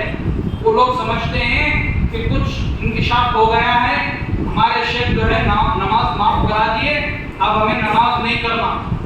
ایک بہت بڑے پیر بتا رہے تھے, ان سے جب پوچھا گیا بھائی تمہیں نماز نہیں پڑھ رہی نا, تمہیں وضو نہیں کرتی نا, دونوں بولے ہمیں روح کے پانی سے وضو کرتے, دل کے مصلے پر نماز پڑھتے. دیکھیے معرفت کے چشمے سے غسل کرتے ہیں بھائی, بڑے بڑے بات. نماز کسی کے اوپر معاف نہیں ہے, ان پیروں پر معاف ہو جاتی. وہ فتنے یہیں سے شروع ہوتے ہیں. تو تو اس طرح اس نے دعویٰ کیا جو بھی تعلیم میرے پاس ہے وہ تعلیم کہاں سے ہے؟ رسول اللہ صلی اللہ علیہ وسلم مجھے تعلیم دیتے ہیں، وہ میں بتا رہا ہوں۔ اب اس کے بعد دیکھیے، اس کے بعد جو اس کا دعویٰ ہے، یہ دعویٰ ہے کہ اسلام کے جو 5 ارکان ہیں، جو عبادتیں ہیں، اسلام کی جو عبادتیں ہیں، 5 ارکان میں سے جو 4 عبادتیں ہیں، پہلا تو ایمان ہے، دوسرا نماز، روزہ، زکات، یہ جو 4 چیزیں ہیں ان کے اندر روحانیت نہیں ہے۔ کیا نہیں ہے؟ روحانیت نہیں ہے، ان کے اندر معرفت نہیں ہے، بلکہ روحانیت صرف ذکر سے ملے گی۔ اس دعوے کا مطلب یہ ہے کہ اس نے لوگوں پر نماز کو معاف کر دیا۔ اب آج کل ہمارے لوگ جو ہے، مسلمان جو ہے، ایزی اسلام چاہتا ہے۔ کیا چاہتا ہے؟ آسان طریقہ بولو حضرت، مشکل باتیں کرو، آسان طریقہ بولو، اس مسئلے پر کیسا عمل کرنا۔ تو انہیں دین کو آسان کر دیا۔ کیا کر دیا؟ نماز پڑھنے کی ضرورت نہیں، اس میں روحانیت نہیں ہے، ذکر کر لو کافی ہے۔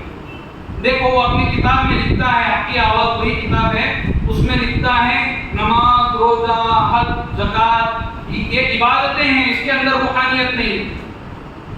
روحانیت کا تعلق دل سے ہے، دل کے ذریعے سے اللہ کو کرنا ہے۔ عزیزوں اور دوستوں، جو لوگ آسان اسلام کے چکر میں ہوتے ہیں نا، انہیں اس کی ویڈیوز دیکھ کر ان کے ذہن میں سوال پیدا ہو جاتا ہے، اچھا اس کی بھی گنجائش ہے کہ نماز بھی معاف ہو سکتی ہے۔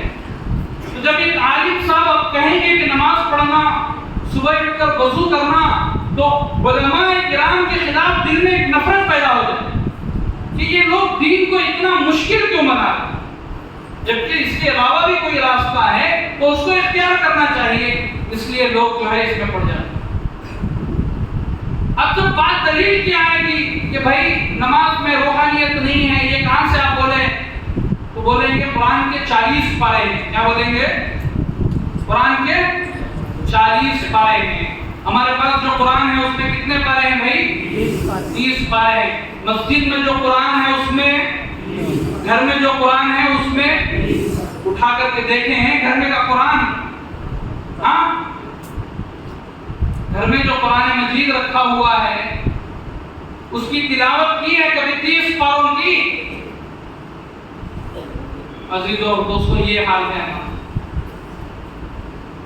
تبھی فتنے آ کر کے حملہ کریں گے جب ہم کو معلوم ہی نہیں ہوگا کہ گھر میں قرآن مجید رکھا ہے، اس کی تلاوت کرنا ہے، تو پھر فتنے آئیں گے۔ تو یہ کہتا ہے کہ قرآن مجید کے 40 پارے ہیں۔ کتنے پارے ہیں؟ اب جو بھی یہ غلط سلط باتیں کرے گا بتائے گا ان 10 پاروں میں ہے، اور وہ 40 پارے 10 پارے کیسا ملے؟ تو اس نے کہا، یہ لکھتا ہے کہ یہ قرآن عام لوگوں کے لیے ہے۔ اس کے لیے ہے؟ عام لوگوں کے لیے، اور خاص لوگوں کے لیے ابھی 10 پارے، وہ ذکر و اذکار کرے تو ملتی دنیا۔ تو وہ مجھ پر کھل گئے ہیں۔ تو اس طرح کی جو ایک اندر کی روحانیت کی بات کرتے ہیں، اس سے لوگ متاثر ہو جاتے ہیں کہ بھئی پتہ نہیں کون سا بڑا آدمی آ گیا ہے، کہاں سے یہ بات کر رہا ہے، لوگ متاثر ہو کر کے فتنے میں مبتلا ہو جاتے ہیں۔ اب اس کے بعد دیکھیے، یہ اور چالاکی ہے اس فتنے کی۔ اس فتنے کی یہ چالاکی یہ ہوئی کہ یہ دیکھتا ہے کہ کہاں کہاں غیر مسلم مسلمانوں پر حاوی ہیں، ان کو اپنے ساتھ لے لیتے ہیں۔ یہ ہندوستان میں جو ہمارے ملک کے بھائی ہیں ان کو ساتھ میں لے لیتا ہے، اور یہ کہتا ہے کہ نجات کے لیے کلمہ ضروری نہیں ہے، کلمے کے بغیر بھی اگر دل میں اللہ کا خوف آ گیا تو بھی نجات تک رسائی ہو سکتی۔ دیکھیے کتاب میں یادگار لمحہ کے طور اس کا کتابچہ اس میں لکھا ہے، جس دل میں خدا کی محبت ہے وہ خواہ کسی مذہب میں ہے یا نہیں، وہ جہنم میں نہیں جائے۔ تو اس لیے اس کا یہ جو شاگرد ہے یہ کہتا ہے جو ہندوؤں کے اندر بڑے بڑے پنڈت گزرے ہیں وہ بھی اللہ کے لوگ۔ یہ ویڈیو ہے، اگر مناسب ہوگا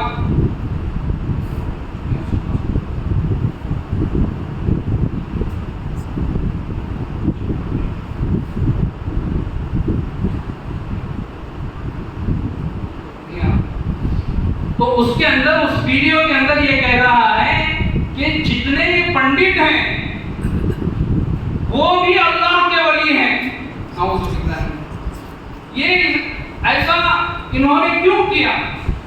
کہ مسلمانوں کو ختم کرنے کے لیے، اسلام کی جڑوں کو کھوکھلا کرنے کے لیے جس کا ساتھ مل سکے، جس کی مدد لی جا سکے، اس کی مدد دے کر کے اسلام کے اوپر حملہ ہو۔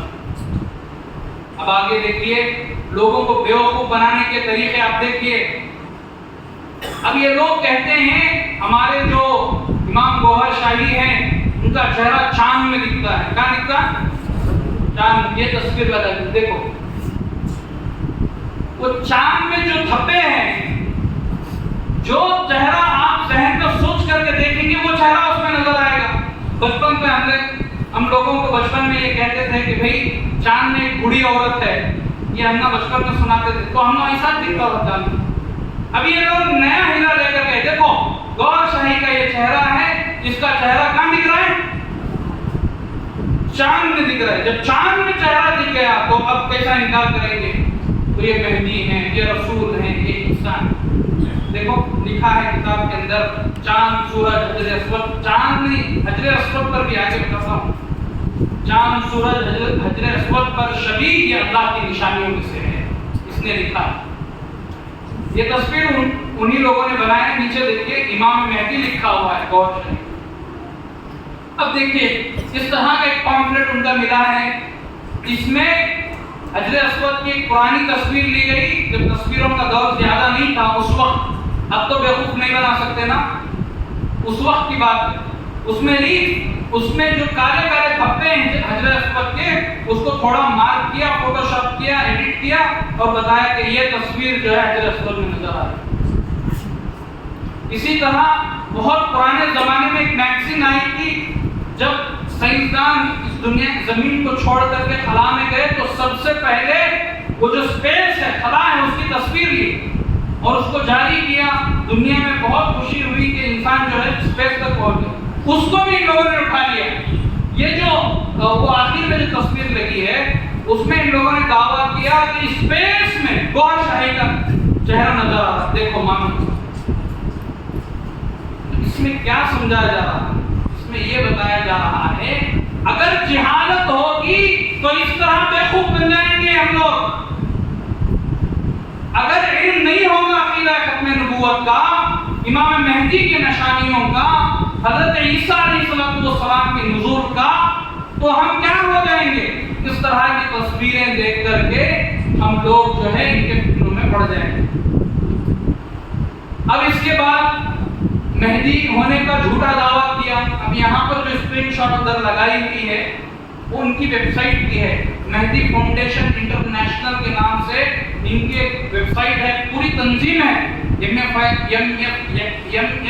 کے نام سے، اور اس کے پیج پر لکھا ہوا ہے، دیکھیے حضرت امام مہدی علیہ السلام کا چہرہ چاند میں نظر آیا۔ یہ بڑے چالاک ہیں، پہلے یہ بات پھیلاتے ہیں لوگوں میں کہ چاند میں جس کا چہرہ دکھتا انہیں امام مہدی، پہلے لوگوں میں یہ بات پھیلائیں گے، اس کے بعد یہ تصویر لا کر کے دکھائیں گے دیکھو چاند کتنا بڑا ہے، وہ اس میں گوہر شاہی کی صورت آئی ہے تو انہیں کیا ہوا؟ انہیں مہدی ہوا۔ تو اس طرح کے ان کے دعوے ہیں۔ اس کے علاوہ ان لوگوں نے کلمے کو بدل دیا۔ جو کلمہ طیبہ ہے، جب رسالت رسول ہونے کا دعویٰ اس نے کس طرح کیا؟ اس نے کلمے کی۔ اچھا کس طرح اس نے کلمے کو بدلا؟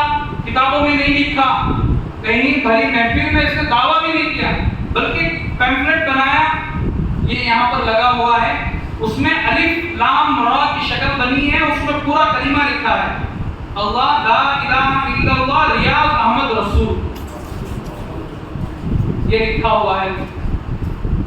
اب یہاں باقاعدہ اس کی وضاحت بھی بازو اس کی اپنی کتاب میں آپ کی آواز میں لکھی۔ جب اس سے سوال کیا گیا، دیکھیے چالاکی دیکھیے ذرا ان فتنوں کی، سوال کیا گیا کہ بھائی آپ نے اپنے آپ کو ریاض احمد رسول اللہ کیوں لکھا؟ وہ کہتا ہے کہ جو محمد عربی صلی اللہ علیہ وسلم وہ مسلمانوں کے نبی ہیں، اب جو کافرہ ہیں، جو ہندو ہیں، ان کو بھی نبی کی ضرورت ہے، تم مجھے مت مانو، میں ان کا رسول۔ اور اس طرح کی چالاکیاں، اب ایک عام آدمی کیا سمجھے گا؟ ٹھیک ہے ہندوؤں کا نبی ہے، ہم نے کیا لینا دینا؟ وہ عام آدمی کا اگر عقیدہ درست نہیں ہوگا، اس میں وہ عقیدہ مضبوطی کے ساتھ ذہن میں نہیں بیٹھا ہوا ہوگا، تو پھر وہ اس فتنے میں کیا ہو جائے گا؟ مبتلا ہو جائے گا۔ اب دیکھیے صورتحال کیا ہے۔ اب جو ہے مہدی کا دعویٰ، مہدی کے دعوے سے بھی آگے بڑھ گئے، رسالت کے رسول ہونے کے دعوے سے بھی آگے بڑھ گئے۔ اب جو ہے مالکیت ربوبیت تک بات جا کر کے پہنچے۔ اب یہ جو آدمی ہے یونس الگوہر، یہ جو آدمی ویڈیوز میں آپ کو نظر آ رہا ہے، اس نے ریاض احمد گوہر شاہی کو خدا بنا دیا ہے۔ یہ اشتہار انہی کا ہے، اس میں دیکھیے کیا لکھا ہے، لا الہ الا ریاض لا حول ولا قوت الا باللہ۔ اس ویڈیو میں باقاعدہ کہتا ہے، یہاں پر ویڈیو میں مسئلہ آ گیا ہے، نہیں چل رہا ہے، دیکھیں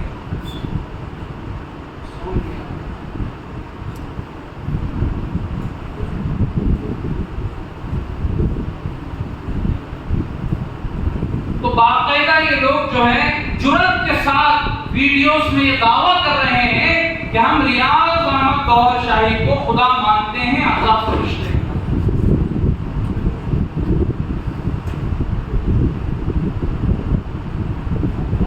اسی طرح جو ہے یہ ان کی ذکر کی مجلسیں ہیں، ان کے اندر ایک پیٹرن دیکھا گیا ہے ہمارے شہروں میں۔ سب سے پہلے جب یہ آئیں گے آپ کے پاس بات کرنے کے لیے آئیں گے، تو سب سے پہلے دیکھیں گے اس کا اٹھنا بیٹھنا کیا ہے۔ اچھا، اس کا اٹھنا بیٹھنا علماء کے ساتھ ہے، جماعت میں جاتا ہے، یا علماء کی مجلس میں مسجد کو یہ جاتا ہے پابندی سے، تو اسے چھیڑتے نہیں۔ دیکھیں اتنا بڑا ہتھیار ہمارے پاس۔ اگر ہم صحیح ماحول میں ہیں تو پھر ہمیں کوئی نہیں چھیڑے گا۔ تو سب سے پہلے یہ آئیڈینٹیفائی کرتے ہیں لوگوں کو، انہی کی جماعت میں سے ایک آدمی کو پکڑ کو یہ ساری باتیں ہم لوگوں نے اکٹھا کی۔ سب سے پہلے دیکھیں گے جس کے پاس دین کا کوئی علم نہیں ہے، ایک جاہل قسم کا آدمی ہے، صبح ہی کام کو جا رہا ہے، کما رہا ہے، کھا رہا ہے، رات کو گھر میں آ رہا ہے، سو رہا ہے، کہاں کا حلال کہاں کا حرام، اور کوئی حلال طریقے سے زندگی نہیں گزار رہا ہے، اس کو معلوم نہیں کیا اللہ ہے کیا رسول ہے، بس جمعہ کی نماز کو آتا ہے اور چلے جاتا ہے۔ ایسے آدمیوں کو بوجھا آئیڈینٹیفائی۔ اس میں بھی جو لوگ پریشان ہیں، جن کے گھر میں بیماریاں ہیں، عام طور سے ایسے لوگ ہوتے ہیں جن کے گھروں میں بیماریاں ہیں، پریشان حال ہے، لوگ تکلیفیں دے رہے ہیں، تکلیف میں مبتلا ہیں، ایسے لوگ اب ان سے سوال کریں کہ بھائی تم مسلمان ہو، نماز بھی پڑھتے ہو، روزہ بھی رکھتے ہو، کیا دل میں سکون ملا؟ ظاہر سی بات ہے اس کے پاس سکون نہیں ہے، کیونکہ جتنے بھی اعمال وہ کر رہا ہے صحیح طریقے سے نہیں کر رہا، علم حاصل کر کے وہ طریقوں پر عمل نہیں کر رہا۔ اب دل میں کہاں سے سکون آئے گا؟ اب اس کے دل میں سکون نہیں تو یہ کہے گا آؤ سکون ہمیں دلاتی، ذکر کرنا۔ کیا ذکر کرنا؟ یہ ذکر یہ کرا رہا ہے، وہ ذکر میں کہہ کے نعوذ باللہ آپ کو سنا دیتا ہوں، لا الہ الا ریاض، یہ ذکر کرنا۔ اس کو اللہ معلوم نہیں، رسول معلوم نہیں، وہ سمجھے گا ریاض بھی کوئی خدا ہی کا کوئی نام ہوگا، اس لیے وہ کلمہ پڑھتا ہے، وہ ذکر میں مبتلا ہوتا ہے، اور پھر ذکر میں مبتلا ہوتے ہوتے اب نمازہ نہیں، تمہارا جو ہے کام اتنا سے ذکر کرو، اور جو تمہارے سر کے جو بھی لوگ ہیں ان کو پکڑ کے لے کر کے آؤ۔ کلمے کو بھی ان لوگوں نے بدل دیا۔ اب اس کے بعد دیکھیے کہ کس طرح لوگوں کو پھنساتے ہیں، ان کا طریقہ کار کیا ہے۔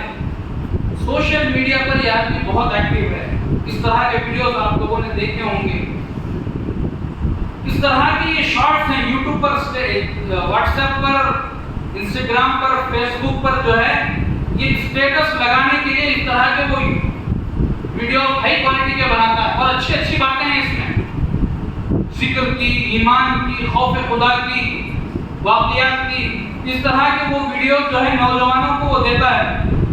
وہ نوجوان کیا کرتا ہے، بہت اچھا دیکھیں ایڈیٹنگ اتنی مست ہے اس کی، وہ جو ویڈیو ہے اس کو لے کر نوجوان، آج کل ہمارے نوجوانوں میں ایک ٹرینڈ ہے نا، کیا ہے، اسلام سے کتنی محبت ہے، ایمان سے کتنی محبت ہے، انہیں کہاں بتا رہا ہے، انہیں واٹس ایپ کے اسٹیٹس میں بتا رہا ہے۔ جمعہ ہوتے ہی جمعہ مبارک، صبح ہوتے ہی السلام علیکم، اور عید آئی تو لو میوزک کے ساتھ دین کی بات. یہاں تک کہ علماء کے جو بیانات ہیں ان علماء کے بیانات کو بھی بیک گراؤنڈ میں میوزک لگا کر ہمارے دوست و احباب جو ہے اس میں اسٹیٹس میں، اور سمجھتے ہیں کہ بھائی یہی دین کی ذمہ داری ہے. کوئی بات اچھی لگ گئی اٹھائے اسٹیٹس میں ڈالو، اس کو عمل کریں گے نہیں، زندگی میں عمل نہیں کریں گے. تو ان بیماریوں کا فائدہ کون اٹھا رہا ہے؟ باطل اٹھا. وہ کیا کریں گا؟ آپ کے لیے مواد دے رہا ہے، یہ لگاؤ اسٹیٹس میں، بہت اچھا ہے. اب اس میں سے کسی کو ایک بات اچھی لگ گئی اس آدمی کی، اس ٹکڑے آدمی کی، تو وہ اس کا گرویدہ بن جائے گا، اس کو مزہ آئے گا اس کے بیانات سننے میں. پھر بیانات سنتے سنتے دھیرے دھیرے وہ آدمی کیا ہو جائے گا؟ یہ آدمی دل سے ٹکلا ہو جائے گا. وہ تو سب سے گنجا ہے نا، ایمان کے بال جھڑ جائیں گے اس کے. کوئی معمولی بات نہیں ہے، ہنسنے کی بات نہیں ہے. وہ ایمان کمزور ہو جائے گا اور پھر یہ جو ہے اس کے ساتھ جہنم میں جانے کے لیے تیار ہو. اب اس کی ذمہ داری ہماری ہے. اللہ کے نبی صلی اللہ علیہ وسلم نے ارشاد فرمایا کلکم راع و کلکم مسئول عن رعیتہ. تم میں کا ہر ایک کا ذمہ دار ہے. تو باپ ہے، اپنے بچوں کا ذمہ دار ہے. تو محلے کا بڑا ہے، محلے کا ذمہ دار ہے. مسجد کا صدر، ماشاءاللہ صدر صاحب کا رہو وہ دبدبہ ہی الگ ہے. تو جتنے آپ بڑے صدر ہیں اتنا اتنی بڑی آپ کی ذمہ داری ہے. تو اس لیے عزیزوں دوستوں، ان فتنوں سے بچنے کی آپ اپنے طریقوں سے جو ہے فکر و کوشش کریں، اور یہ اپنے فتنوں کو پھیلانے کے لیے خصوصاً عورتوں کا استعمال. ہمارے محلے کی بات کر رہا ہوں، شہر بنگلور کے اندر 2 گھر ایسے ہم کو ملے جہاں پر عورتیں یہ کام انجام دے رہی ہیں. عورتیں عورتوں کو لے کر کے آ رہی ہیں اور ذکر کرا رہی ہیں، اور وہاں پر یہ باتیں ہو رہی ہیں، مائک لے کر کے، اشتہارات لے کر کے. اس طرح یہ لوگ جو ہے اور دوسروں کو. اب یہاں بہت ہی بڑی ہماری ذمہ داری ہے. گھر میں ہم لوگوں نے فون تو دلا دیا، اچھی بات ہے. فون نہیں رہا تو پھر گھر کے حالات معلوم نہیں ہوں گے. آج کے زمانے میں بہت ساری ضرورتیں اس سے پوری ہوتی ہیں، لیکن ہم نے نگرانی چھوڑ دی. فون میں کیا دیکھ رہے ہیں معلوم نہیں، کس سے تعلقات ہیں معلوم نہیں. وہ باہر عورتیں جا رہی ہیں بغیر محرم کے، بغیر اجازت کے، کہاں جا رہی ہیں معلوم نہیں. اور کون بھی بولنا مسز کو ہمیں نہیں بول سکتے.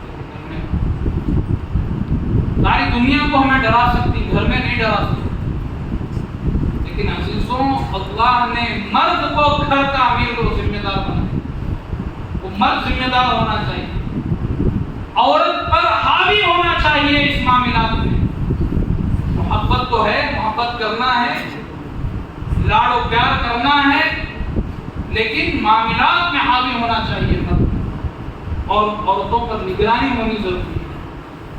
ابھی عورتیں جاتی ہیں گھر گھر میں، اس طرح کے فتنوں میں وہ لوگ مبتلا ہو جاتے ہیں. یہ پورے ویڈیوز ہیں. اس کے علاوہ عورتوں کے ساتھ ساتھ یہ جو ہے درگاہوں کا استعمال کرتے ہیں. جو مزار ہیں، جو آستانے ہیں، وہاں پر کون جاتے ہیں؟ جن کے پاس علم کم ہوتا ہے وہی لوگ وہاں پر جاتے ہیں منتیں مانگنے کے لیے. اولیاء اللہ کی زیارت کے لیے نہیں. قبروں کی زیارت کرنا اچھی بات ہے، اس سے دل نرم ہوتا ہے، ایمان تازہ ہوتا ہے، حدیثوں میں اس کی فضیلت ہے. لیکن جو منتیں مانگنے کے لیے، مرادیں مانگنے کے لیے خدا کے دربار کو چھوڑ کر جو درگاہوں کو جاتے ہیں، ان کے پاس علم نہیں ہوتا. ان کو اچھا معلوم ہے یہاں آتے بکرے، تو درگاہوں میں یہ لوگ جو ہے اشتہارات لگائیں گے.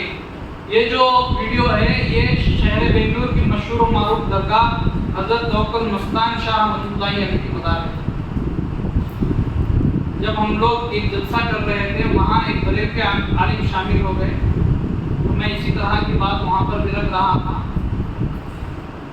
تو مجلس کے بعد انہوں نے مجھے بلایا، بہت متاثر ہوئے جب میں نے کہا کہ بھئی آپ کے درگاہوں میں یہ حال ہے، ہمارے پاس ثبوت ہے دیکھیے.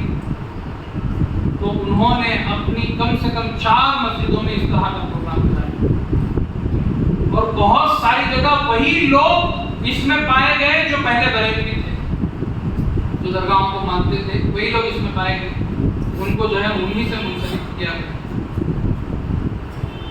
اس طرح یہ لوگوں کو جو ہے بیوقوف بناتے ہیں۔ اب دیکھیے ہر دھرم کے لوگوں کو یہ اپنے ساتھ لیتے ہیں، جیسے پہلے میں نے عرض کیا ایمان کے لیے کلمے کی شرط نہیں ہے، ان لوگوں نے کہہ دیا بھائی مسلمان ہونے کے لیے کلمہ پڑھنا ضروری نہیں، تمہیں بھی بھگوان کو مانتی ہیں ہمیں بھی خدا کو مانتی ہیں، آؤ ہمارے ساتھ۔ دیکھیے یہ آدمی یونس الگوہر یہ باقاعدہ کہاں بیٹھا ہوا ہے؟ پجاریوں کے ساتھ مندر میں بیٹھا ہوا ہے۔ ادھر آخری تصویر میں وہ عیسائیوں کے ساتھ، ان سب کو یہ ساتھ لے کر کے یہ کام کرتے ہیں۔ اب ہمارے شہر بنگلور میں جب ہم نے تحقیق کی تو معلوم ہوا کہ ان کی ایک مکمل جماعت بنی ہوئی ہے، ان کی تنظیم ہے، ان کی تنظیم ہے، مکمل جماعت بنی ہوئی ہے، اس میں صدر بھی ہے، سیکریٹری بھی ہے، سوشل میڈیا کون ہینڈل کرے گا انہیں بھی ہے، اور یہ لوگوں کو سورس کون کرے گا وہ بھی ہے۔ یہ ساری چیزیں حیران اور پریشان ہو گئے ہم لوگ۔ ہمارے شہر بنگلور میں ایک علاقہ ہے، معلوم ہوا وہاں ان کا دفتر بنا ہوا ہے، تو الحمدللہ اس وقت بہت محنت ہوئی، اس کے بعد جو ہے وہاں کے لوگوں کو، وہاں کے ذمہ داروں کو جو ہے مل کر کے ان لوگوں کو ختم کرنے کی کوشش کی جا رہی ہے۔ دعا کریں گے انشاءاللہ۔ اور یہ فیس بک میں، یوٹیوب میں تو یہ بہت ہی متحرک ہیں، جیسا کہ آپ نے دیکھا۔ اسی طرح وہاں ایک پوسٹ لگائے ہیں فیس بک سے، ان کے فیس بک پیج سے، یہ لوگ جو ہے دسمبر میں یہ ریاض احمد گوہر شاہی کے پیدائش کا دن بھی مناتے ہیں، اور اس میں کیک بھی کاٹتے ہیں، اس کو فیس بک اور واٹس ایپ پر لگاتے ہیں۔ یہ چیزیں وہ کیوں کرتے ہیں؟ یہ چیزیں اس لیے کرتے ہیں، اس سے جو دین سے بیزار آدمی ہے، جو فیشن پرست ہے، جو دین کو ایک بوجھ سمجھتا ہے، وہ آدمی سے متاثر ہو جاتا ہے۔ اب یہ خطیب صاحب بھائی جنم دن نہیں منانا، کیک نہیں کاٹنا بہت بری بات ہے، سمجھائے۔ اب ایک دین کا بیزار آدمی، اسے جو ہے بہت سارے اشکالات پیدا ہو گئے، کیا ہو گیا کیک کاٹے تو خوشی کی بات ہے نا، لوگ کیک کاٹتے ہیں۔ اب اس کو جو ہے ایسا الٹرنیٹ مل گیا کہ بھائی آپ دین پر بھی چلو،